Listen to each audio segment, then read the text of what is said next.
নমস্কার বন্ধুরা, যতনন্দ খুলম খান। এডিসি নির্বাচন কি একতরফা হবে?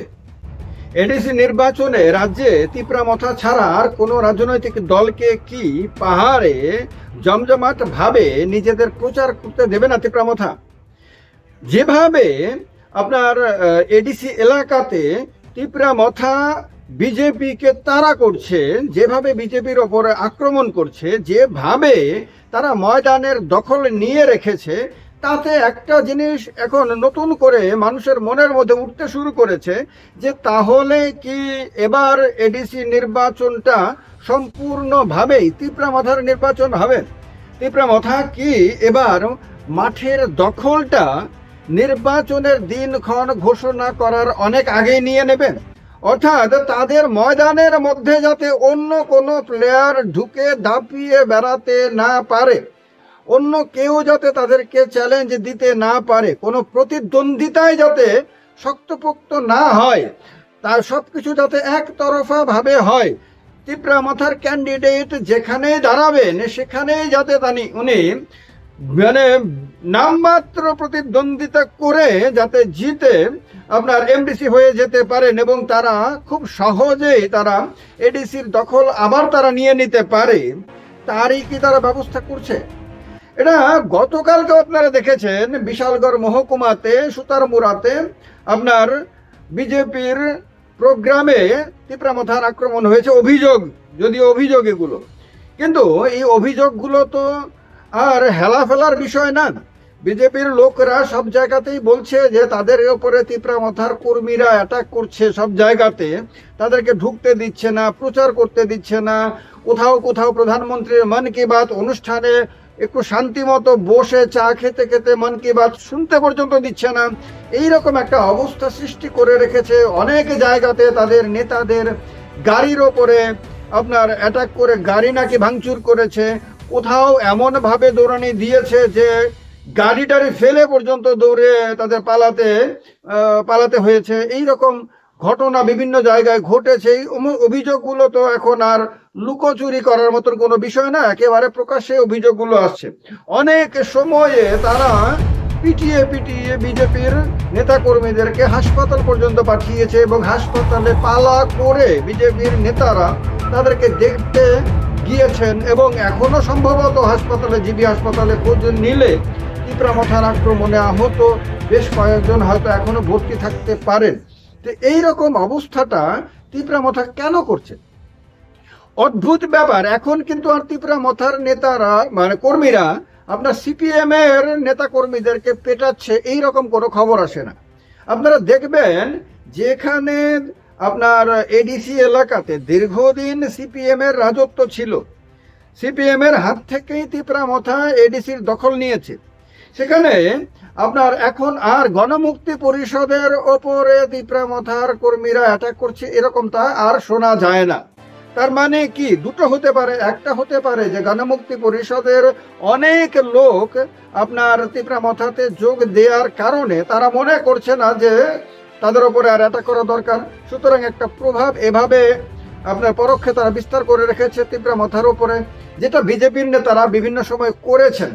আর একটা হতে পারে যে সিপিএম এখন এতই দুর্বল হয়ে গেছে, এডিসি এলাকাতে সিপিএম আর মাথা তুলে দাঁড়িয়ে আপনার তিপ্রামথার যে কর্তৃত্ব সেটাকে চ্যালেঞ্জ দিতে পারবে না জেনে, নিশ্চিত হয়ে তারা এখন সিপিএমকে একরকম ঠিক আছে ভাই আর কাউন্ট করার দরকার নাই, ওরা ওদের যা খুশি তা করুক, ওরা এতটা দুর্বল হয়ে গেছে যে ওরা আমাদেরকে চ্যালেঞ্জ দিতে পারবে না। এটা নিশ্চিত হয়ে গেছে বলেই কি তারা সিপিএমকে এখন আর কিছু করছে না। আর বিজেপির ওপরে বারবার যে অ্যাটাক করছে এর কিন্তু আরেকটা দিক রয়েছে। সেই দিকটা হলো তিপ্রামথা কি তাহলে বিজেপিকে সত্যি সত্যি ভয় পাচ্ছে? তার মানে কি এটা বোঝায় যে বিজেপি যদি পাহাড়ে তার সংগঠন মজবুত করতে চায় তাহলে পাহাড়ের মানুষজন বিজেপিকে আপন করে নিতে পারে?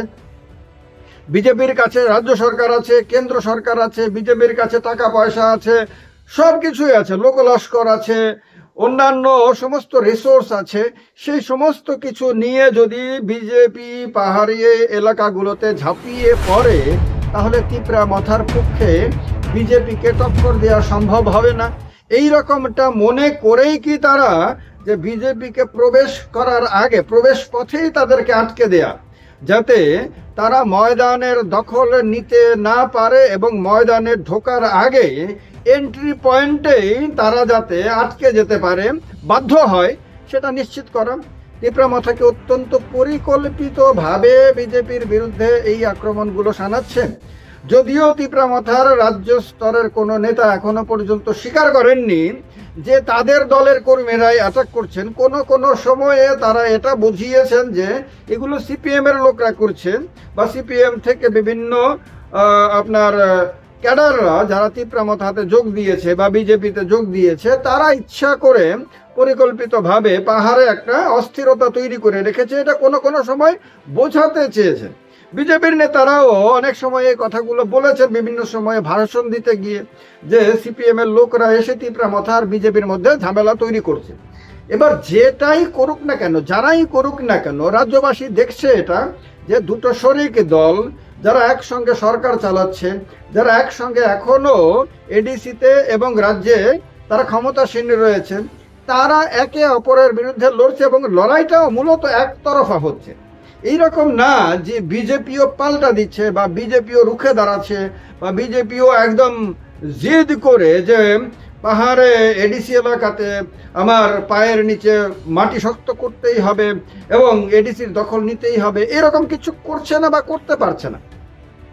চাইছে হয়তোবা যে তারা এডিসিটাও দখল করুক, কারণ বিজেপি একটা গ্রাম পঞ্চায়েতের মেম্বারের পদ পর্যন্ত যেখানে ছাড়ে না, সেখানে আপনার এডিসির মতন একটা বিরাট সংগঠন, বিরাট সংস্থা, যার একটা বিরাট বড় বাজেট রয়েছে, যার একটা বিরাট এরিয়া রয়েছে এবং যার অধীনে অনেকগুলো বিধানসভা কেন্দ্র তার এলাকার মধ্যে রয়েছে, সেখানে বিজেপি ইচ্ছাকৃতভাবে একদম পরম দয়ালু হয়ে আপনার পরম করুণাময়ের মতন এগুলো আপনার তীব্রামাথাকে ছেড়ে দেবে, এইটা তো কোনোভাবেই মেনে নেওয়া যায় না। এটা কোনোভাবেই হজম করার মতন কথা না।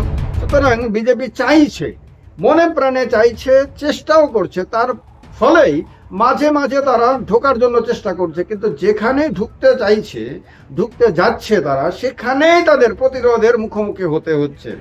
এবং প্রায় প্রত্যেক দিন ছোট বড় অনেক খবর বিভিন্ন জায়গা থেকে আসে, বিজেপির কর্মীদের অসংখ্য অভিযোগ আসে ময়দান থেকে, সেগুলো নিয়ে সংবাদ হয় না। ওই মাঝে মাঝে যখন তাদের প্রোগ্রামের ওপর অ্যাটাক হয়, গাড়ি ঘোড়া যখন ভাঙচুর হয়, যখন মানে মেরে পিটে তাদের হাসপাতালে ভর্তি করা হয়, তখন গিয়ে সেগুলো সংবাদে আসে। বাকি সময় তো সেগুলো সংবাদে আসে না। কিন্তু প্রায় প্রত্যেক দিন যদি পাহাড়ে বিভিন্ন জায়গাতে কান পাতা যায়, তাহলে সেখান থেকেই কিন্তু বিজেপির লোকদের দুঃখের কথা শোনা যাবে। এই অবস্থাতে এবার কি এডিসি নির্বাচনটা তাহলে সত্যি সত্যি একতরফা হবে? বিজেপি কি তাহলে লড়াই দিতে পারবে না? বিজেপির কি এডিসি দখলের স্বপ্ন পূরণ করতে পারবে না? তাহলে কি এডিসিটা তীব্রামাথার দখলে আরো 5 বছরের জন্য থেকে যাবে?